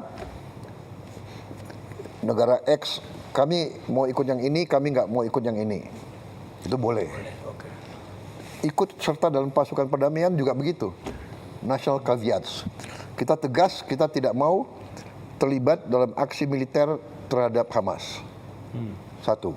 Kedua, kita tidak mau terlibat dalam mengambil senjata di weaponization dari Hamas. Kita tidak mau ikut. Yang kita mau adalah menjaga rakyat sipil dari serangan manapun. Itu komitmen kita. Setelah terjadi perang begini, kita konsultasi, tapi de facto-nya adalah everything on hold. Ya, saya sudah umumkan. Menteri Luar Negeri sudah umumkan bahwa sekarang kita tangguhkan on hold. Kita tangguhkan semua sampai penjelasan lebih jelas. Ya, kalau memang tidak ada suasana damai, bagaimana kita terlibat? Ya, itu pertama. Tapi sekali lagi kita harus hitung benar apa yang bisa kita buat bantu rakyat Palestina. Karena kita memang sangat diharapkan. Rakyat Indonesia, bangsa Indonesia sangat diharapkan oleh orang Palestina. Bantuan kita, makanan kita, bantuan dari Basnas kita luar biasa, besar sekali. Kita siapkan Hercules, tapi barang-barangnya kan dari Basnas, dari rakyat Indonesia itu besar sekali pengaruhnya. Jadi situasi itu, Pak Mardigu. Jadi kita lihat, tapi ya akhirnya sekarang kita harus bertindak dengan sangat hati-hati. Jadi di hold dulu Pak ya? Oh jelas, sudah saya umumkan udah dari minggu lalu. Jadi kalau pasukan perdamaian atau bantuan ya Pak? Karena kan Pembicaraan kayaknya ya Pak. Makan kan tetap diperlukan Pak. Iya. Kalau enggak kelaparan lagi kan Iya. ya. Kalau bantuan Yang kita hold adalah pasukannya. pasukannya. Tapi bantuan pangan, rekonstruksi kan Ya saya kira itu jalan terus terus. jalan ya. Oke. Ketika Bapak bilang akan ada indikator yang Bapak gunakan untuk memutuskan apakah masih bermanfaat atau tidak posisi kita di dalam BOP, Pak. Iya. Apakah perang yang dimulai oleh Israel dan Amerika ini tidak bisa jadi indikator untuk kemudian memutuskan ya memang Board of Peace tidak lagi sesuai namanya karena bahkan justru memulai peperangan. Apakah itu indikator yang tidak cukup kuat untuk membuat Bapak memilih Iya, keluar? itu salah satu indikator yang sangat kuat. Tapi sekali lagi kan kita masih sinkronisasi dengan beberapa mitra-mitra kita di situ. Kita akan nanti tanya pendapat Mesir, Yordan, Turki dan sebagainya. Ya. Ya, kalau saya boleh usul Pak, Ya. ini karena penting sekali, karena kan semua orang juga bertanya soal ini. It will be unwise kalau kita directly relate masalah bantuan rekonstruksi Palestina dengan dinamika terbaru, karena di BOP kan urusan rekonstruksi Gaza, dan kita berpartner dengan begitu banyak negara yang lain, termasuk yang juga mendapat masalah tanpa sengaja walaupun tidak mau terlibat perang seperti Qatar, Uni Arab. Jadi mereka kan juga harus kita dengar. Karena kita bersahabat kepada semua. Baik, kita break sebentar bisa? Baik.